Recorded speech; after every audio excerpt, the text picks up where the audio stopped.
أعوذ بالله السميع العليم من الشيطان الرجيم من همزه ونفخه ونفثه.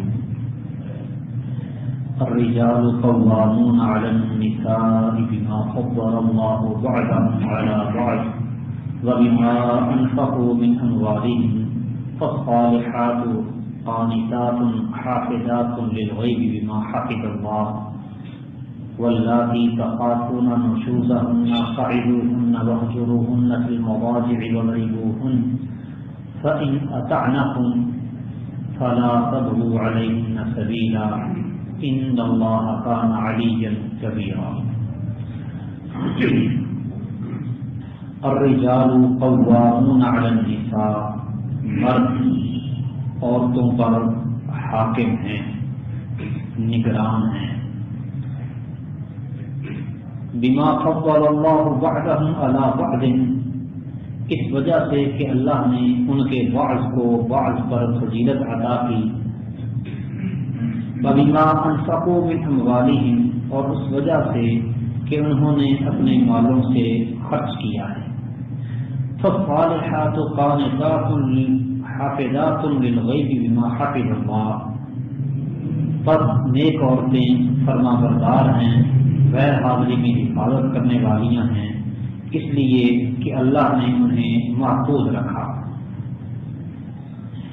واللاتی تخافون نشوزہن، اور وہ عورتیں کہ جن کی نافرمانی سے تم ڈرتے ہو. فعظوہن واہجروہن فی المضاجع واضربوہن، تو تم ان کو نصیحت کرو اور بستروں میں ان سے جدا ہو جاؤ اور ان کو مارو. فإن أطعنكم فلا تبغوا عليهن سبيلا، پھر اگر وہ تمہاری بات مان لیں، تمہاری فرما برداری کریں، تو ان پر زیادتی کا کوئی راستہ تلاش نہ کرو. ان اللہ کان علیا کبیرا، یقیناً اللہ تعالیٰ بہت بڑا اور بہت بلند ہے.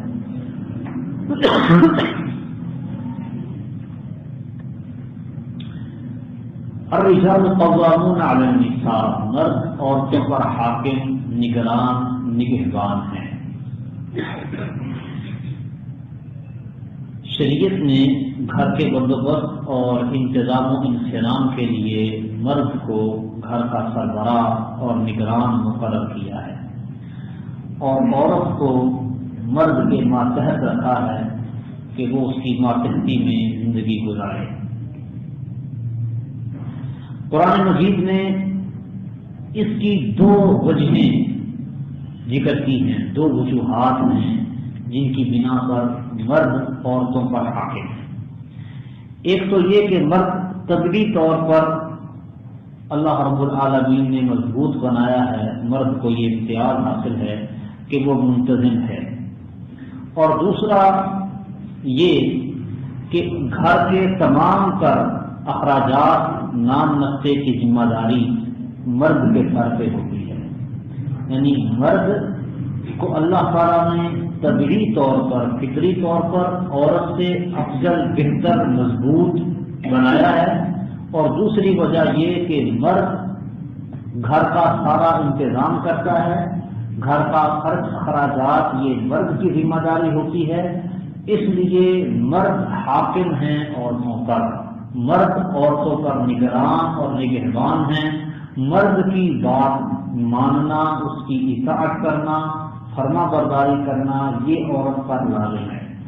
اور اگر عورت مرد کی بات نہ مانے تو پھر وہ نافرمان، ناشیزہ کہلائے گی. تو یہی حال حکومت کا ہے، حکومتی اداروں کا ہے. گھر بھی ایک طرح کی حکومت ہے جو اللہ تعالیٰ نے مختصر سے بنائی ہے، مرد کو اس پر حاکم مقرر کیا ہے. اسی طرح حکومتی امور میں جو مسلمانوں کا خلیفہ ہوتا ہے یا امیر ہوتا ہے، اس کے بھی اسی طرح سے معاملات ہوتے ہیں. اس کی اطاعت، فرما برداری، چونکہ نظم و نسق سارے کا سارا اس نے چلانا ہے، اس کے سپرد ہے. گھر میں عورت کی سرداری نہیں چلے گی، عورت کو ولی امر نہیں بنایا جائے گا۔ اگر گھر میں مرد کے بجائے عورت کی حکومت چلنے لگ جائے تو کام خراب ہو جائے گا۔ اللہ سبحانہ و تعالی نے عورت کو حکومت اور اقتدار دینے سے منع کیا ہے۔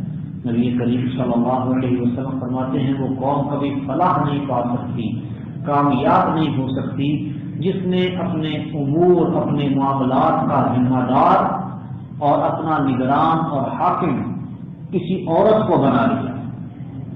تو عورت کی حکمرانی نہ گھر میں شریعت برداشت کرتی ہے، نہ ہی ملک اور سلطنت میں اس کی حکمرانی کو برداشت کیا جا سکتا ہے۔ فالصالحات قانتات حافظات للغیب بما حفظ اللہ۔ تو پس نیک عورتیں قانتات فرما بردار ہوتی ہیں، حافظات للغیب بما حفظ اللہ، کیونکہ اللہ نے انہیں محفوظ رکھا ہے تو وہ غیب میں، مردوں کی غیر موجودگی میں اپنی حفاظت کرتی ہیں۔ عورت نیک کون سی ہوتی ہے؟ قانتات، جو مرد کی فرما بردار ہو۔ جو مرد کی فرما بردار نہیں وہ نیک نہیں۔ فالصالحات، پس نیک عورتیں کون ہیں؟ قانتات، جو فرما بردار ہیں، مرد کی اطاعت کرنے والیاں، خامد کا، شوہر کا کہنا ماننے والیاں، ان کی ہاں میں ہاں ملانے والیاں، یہ ہیں فرما بردار عورتیں، اور یہ نیک عورتیں ہیں۔ نبی کریم صلی اللہ علیہ وسلم فرماتے ہیں کہ بہترین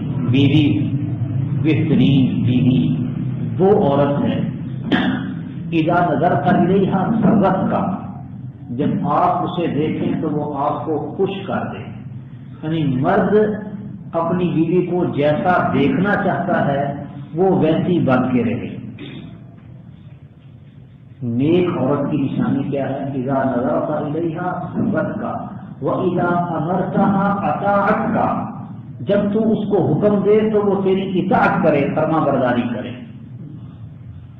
وَإِذَا غِبْتَ عَنْهَا حَفِظَتْكَ فِي نَفْسِهَا وَمَالِكَ، جب تو اس سے غائب ہو جائے، موجود نہ ہو، تو وہ تیرے مال کی بھی حفاظت کرے اور اپنے آپ کی بھی حفاظت کرے۔ یہ تین صفات نبی کریم صلی اللہ علیہ وسلم نے ذکر کی۔ نیک بیوی کون سی ہوتی ہے؟ کہ مرد اس کی طرف دیکھے تو مرد اسے دیکھ کر اس کا دل خوش ہو جائے،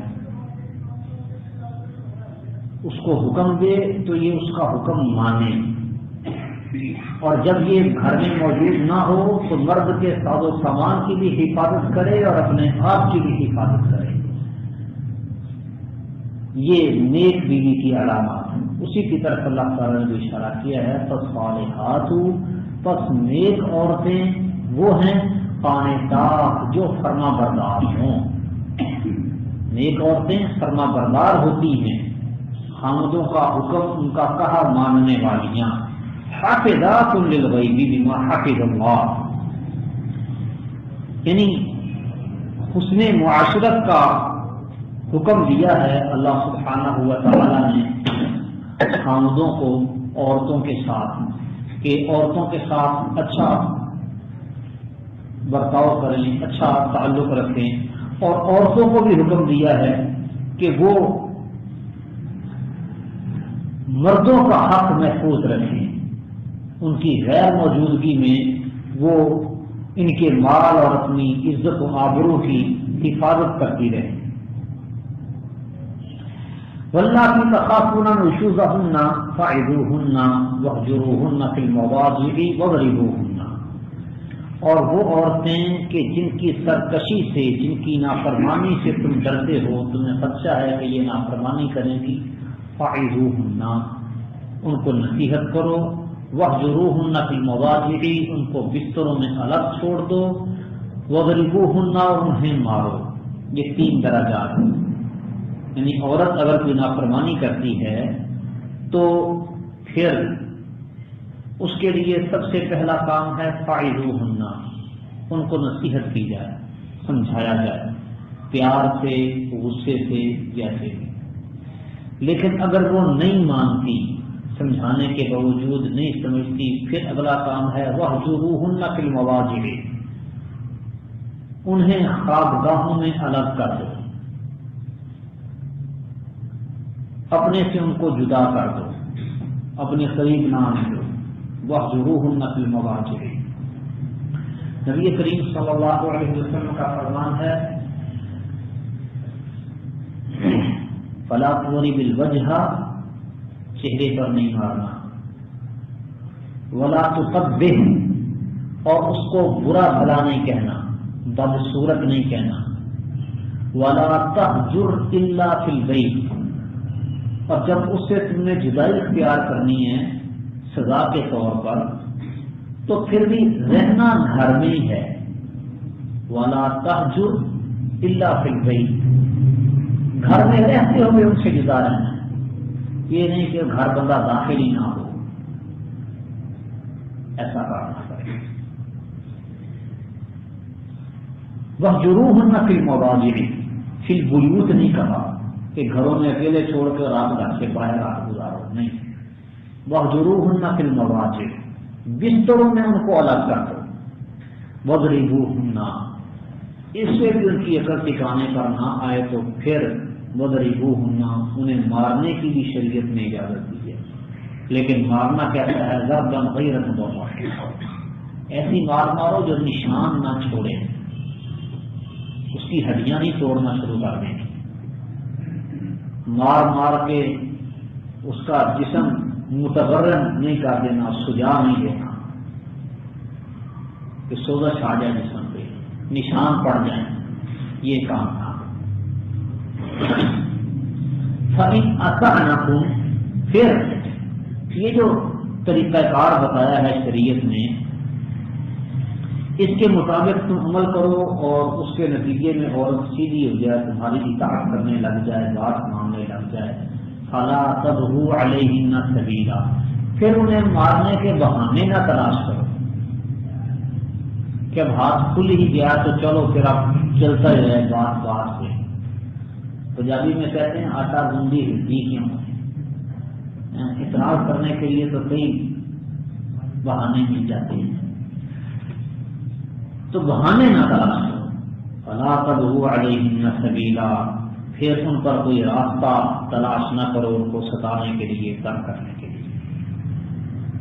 إِنَّ اللَّهَ كَانَ عَلِيًّا كَبِيرًا، یقیناً اللہ تعالیٰ بہت بلند ہے اور بہت بڑا ہے۔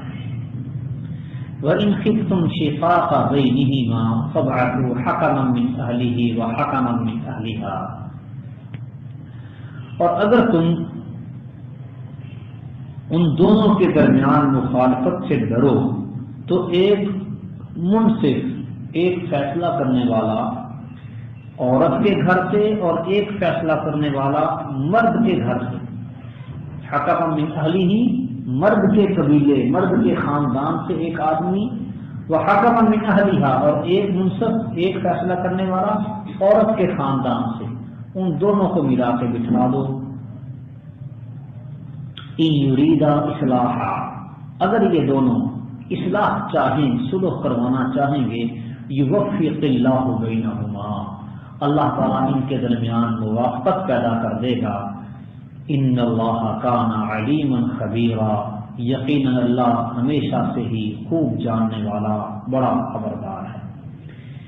پہلے صرف عورت کی طرف سے نشوز کا ذکر تھا کہ عورت اگر سر چڑھتی ہے، نافرمانی کرتی ہے مرد کی، تو پھر اس کو کیسے قابو میں کرنا ہے، کیسے سمجھانا ہے، وہ طریقہ اللہ نے سمجھایا۔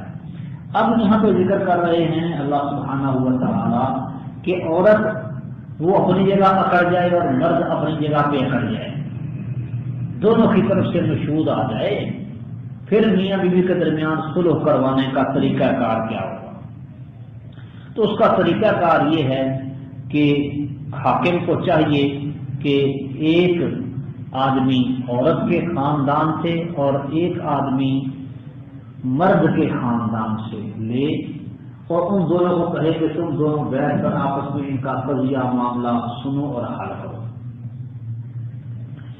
اگر وہ دونوں اصلاح کروانے میں، صلح کروانے میں مخلص ہوں گے، یعنی جن کو چنا گیا ہے، منتخب کیا گیا ہے مرد کے خاندان سے اور عورت کے خاندان سے، اگر وہ اپنے کام میں مخلص ہوں گے تو اللہ تعالیٰ اتفاق کی کوئی نہ کوئی صورت پیدا فرما دے گا اور میاں بیوی کے درمیان آپس میں ناچاقی ختم ہو جائے گی، صلح ہو جائے گی۔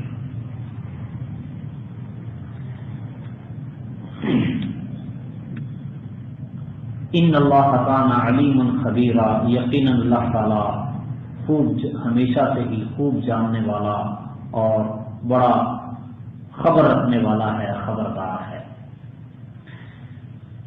وَاعْبُدُوا اللَّهَ وَلَا تُشْرِكُوا بِهِ شَيْئًا، اور تم اللہ کی عبادت کرو اور اللہ کے ساتھ کسی کو کچھ بھی شریک نہ ٹھہراؤ۔ وَبِالْوَالِدَيْنِ إِحْسَانًا، اور والدین کے ساتھ احسان نیکی کرو۔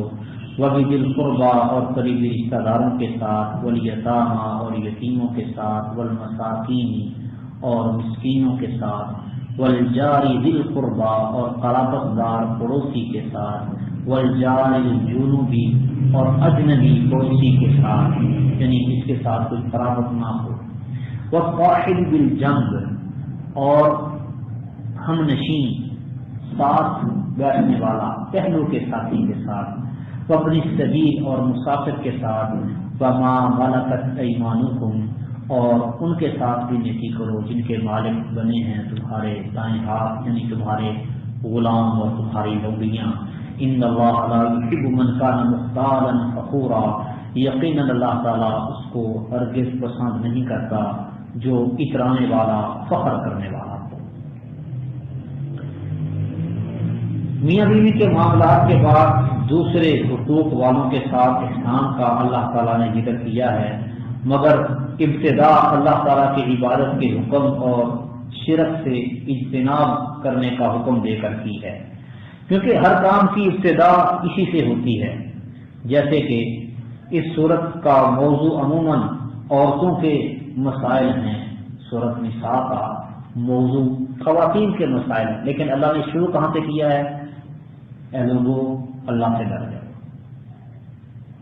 اتقوا ربکم الذی خلقکم من نفس واحدہ، اللہ کے تقوی سے آغاز کیا۔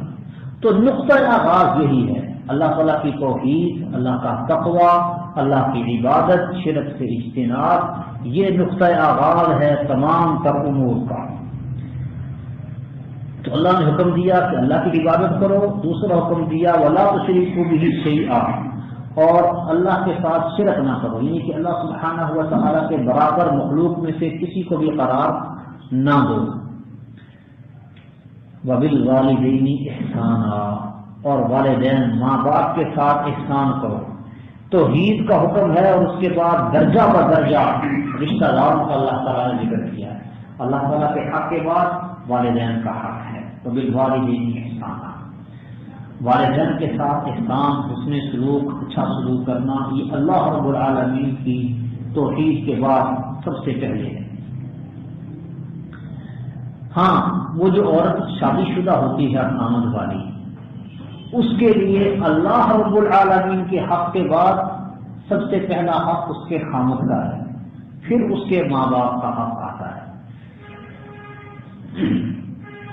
وَبِذِي الْقُرْبَى، والدین کے بعد قریبی رشتہ دار، قریبی رشتہ داروں کے ساتھ اچھا سلوک۔ وَالْيَتَامَى، اور یتیموں کے ساتھ اچھا سلوک۔ وَالْمَسَاكِينِ، اور مسکینوں کے ساتھ بھی اچھا سلوک۔ وَالْجَارِ ذِي الْقُرْبَى وَالْجَارِ الْجُنُبِ، اور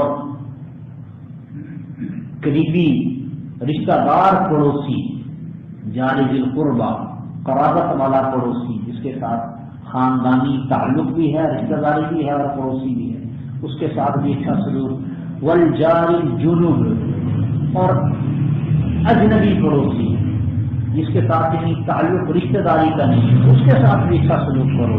والصاحب بالجنب، اور پہلو کے ساتھی کے ساتھ جو آپ کے ساتھ بیٹھتا ہے آپ کے پہلو میں، اس کے ساتھ بھی اچھا سلوک کرو۔ فابن السبیل، اور مسافر کے ساتھ۔ وما ملکت ایمانکم، اور اپنے مملوکہ غلاموں کے ساتھ بھی۔ ان اللہ لا یحب من کان مختارا فخورا، یقین اللہ تعالی اس شخص کے ساتھ محبت نہیں کرتے جو متکبر بھی ہو اور فخر کرنے والا بھی ہو۔ مختارا فخورا، اترانے والا، فخر کرنے والا۔ مختار کہتے ہیں خرچ کرنے سے پہلے جو بندہ تکبر کرے، اور فخور خرچ کرنے کے بعد تکبر کرے۔ تو اس سے معلوم ہوتا ہے کہ متکبر اور فخر کرنے والا وہ خرچ کرے یا نہ کرے، اللہ سبحانہ و تعالیٰ کو پسند نہیں ہے۔ اور اگر متکبر آدمی کبھی خرچ کرتا ہے تو وہ کرتا صرف اپنے نام کے لیے ہے، اپنے تکبر کے لیے، اپنی بڑائی کے لیے، اللہ کی خاطر خرچ نہیں کرتا۔ الذین یبخلون ویأمرون الناس بالبخل، وہ لوگ جو بخل کرتے ہیں اور لوگوں کو بھی بخل کا، کنجوسی کا حکم دیتے ہیں۔ وَيَكْتُمُونَ مَا آتَاهُمُ اللَّهُ مِنْ فَضْلِهِ، اور جو کچھ اللہ نے اپنے فضل سے ان کو دیا ہے اسے وہ چھپاتے ہیں۔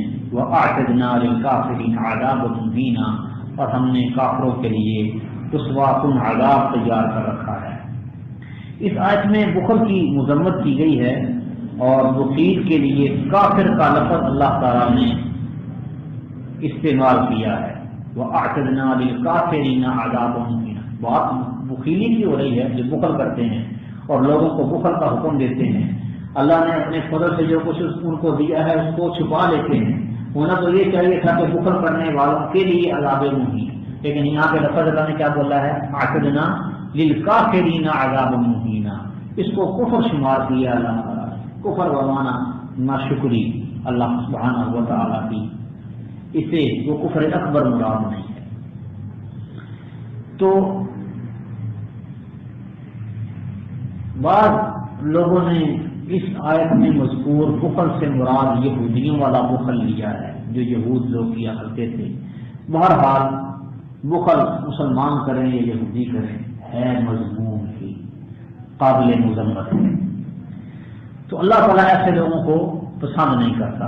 والذین ينفقون اموالهم رئاء الناس ولا يؤمنون باللہ ولا بالیوم الآخر، اور وہ لوگ جو اپنے مالوں کو خرچ کرتے ہیں رئاء الناس، لوگوں کو دکھانے کے لیے اپنا مال خرچ کرتے ہیں، مقصود دکھاوا ہوتا ہے۔ ولا يؤمنون باللہ ولا بالیوم الآخر، اور اللہ پر ایمان نہیں لاتے اور نہ ہی آخرت والے دن پر۔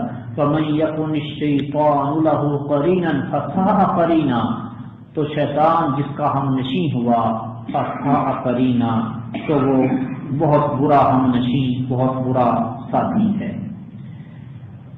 بخیلوں کی مذمت کے بعد ریاکاری سے خرچ کرنے والوں کی مذمت اللہ تعالیٰ نے اس آیت میں کی ہے، اور انہیں شیطان کا ساتھی قرار دیا ہے کہ ایسا کرنے والے شیطان کے ساتھی ہیں۔ تو حدیث میں بھی آتا ہے کہ سب سے پہلے قیامت کے دن جہنم میں جن لوگوں کو داخل کیا جائے گا ان میں سے ایک شخص وہ ہوگا جو جہاد کرتے ہوئے اپنی جان سے ہار گیا۔ وہ لڑا اپنی شجاعت و بہادری دکھانے کے لیے، ریاکاری کے لیے، تو ایسے شہید کو سب سے پہلے جہنم میں ڈالا جائے گا۔ دوسرا وہ عالم ہوگا جس نے علم سیکھا، لوگوں کو سکھایا تاکہ لوگ کہیں بہت بڑا عالم ہے، ریاکاری کے لیے، اسے بھی جہنم میں داخل کیا جائے گا۔ تیسرا وہ بندہ جس نے اللہ کی راہ میں بڑا مال خرچ کیا، لیکن خرچ اللہ کو خوش کرنے کے لیے نہیں بلکہ لوگوں کو دکھانے کے لیے کیا تاکہ لوگ کہیں بڑا سخی ہے، تو اس کو بھی جہنم میں ڈالا جائے گا۔ شہید، عالم اور سخی سب سے پہلے تسجر اول من تسجر به جہنم یوم القیامہ، یہ پہلے وہ لوگ ہوں گے جن کے ساتھ جہنم کو بھڑکایا جائے گا۔ تو ریاکاری کی وجہ سے سخی کی سخاوت تباہ و برباد ہو جاتی ہے، شہید کی شہادت رائے نہ چلی جاتی ہے ریاکاری کی وجہ سے، اور عالم کی تبلیغ، اس کی دعوت ریاکاری کی وجہ سے تباہ و برباد ہو جاتی ہے۔ فَبَاغَ عَلَيْهِمْ لَوْ آمَنُوا بِاللَّهِ وَالْيَوْمِ الْآخِرِ وَأَنفَقُوا مِمَّا رَزَقَهُمُ اللَّهُ، انہیں کیا ہے، ان کا کیا نقصان ہوتا اگر یہ اللہ پر ایمان لے آتے اور یوم آخرت پر ایمان لے آتے اور جو اللہ نے ان کو دیا ہے اس میں سے خرچ کرتے۔ وَقَانَ اللَّهُ بِهِمْ عَلِيمًا، اور اللہ تعالیٰ تو ہمیشہ سے ہی انہیں خوب جاننے والا ہے۔ ان اللہ لا یظلم مثقال ذرہ، اللہ تعالیٰ ذرہ برابر بھی ظلم نہیں کرتا۔ وَإِن تَكُ حَسَنَةً يُضَاعِفْهَا، اور اگر کوئی نیکی ہو تو اللہ اس کو دگنا کرے گا، بڑھائے گا۔ وَيُؤْتِ مِن لَّدُنْهُ أَجْرًا عَظِيمًا، اور اپنی طرف سے بہت بڑا اجر عطا کرے گا۔ نیکی ہو اللہ کی خاطر، ریاکاری نہ ہو تو اللہ اس کا اجر بڑھا چڑھا کے عطا کرے گا۔ فَكَيْفَ إِذَا جِئْنَا مِن كُلِّ أُمَّةٍ بِشَهِيدٍ وَجِئْنَا بِكَ عَلَىٰ هَٰؤُلَاءِ شَهِيدًا، پھر کیا حال ہوگا اذا جئنا من كل امة بشهيد، جب ہم ہر امت سے ایک گواہ لائیں گے، وجئنا بك على هؤلاء شهيدا، اور پھر ہم آپ کو ان سب پر گواہ کے طور پر لے کے آئیں گے۔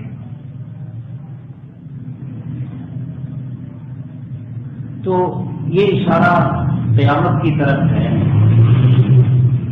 کہ قیامت کے دن نبی کریم صلی اللہ علیہ وسلم کو تمام تر امتوں پر گواہ کے طور پر لایا جائے گا۔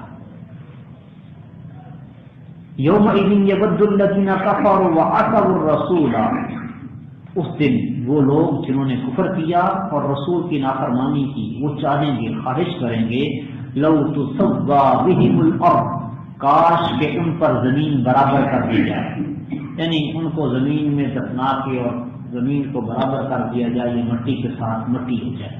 وَلَا يَكْتُمُونَ اللَّهَ حَدِيثًا، اور وہ اللہ سے کوئی بھی بات نہ چھپا سکیں گے۔ یعنی قیامت کے دن یہ لوگ آرزو کریں گے، خواہش کریں گے کہ کاش یہ خاک میں مل کر خاک ہو جائیں، ان کا حساب کتاب نہ ہو، یہ ذلت اور رسوائی ان کو نہ اٹھانی پڑے۔ لا یکتمون اللہ حدیثا، یعنی کہ وہ اللہ سے کچھ چھپا نہیں سکیں گے، اپنے شرک کا انکار نہیں کر سکیں گے مشرک اللہ کے سامنے، انکار کی ضرورت نہیں ہوگی کہ ہم نے یہ نہیں کیا تھا۔ اور اگر اس دن کوئی آئیں بائیں شاید کرے گا بھی تو تکلمنا ایدیہم وتشہد ارجلہم، ان کے ہاتھ بولیں گے، ان کی ٹانگیں بولیں گی اور ان کے خلاف گواہی دیں۔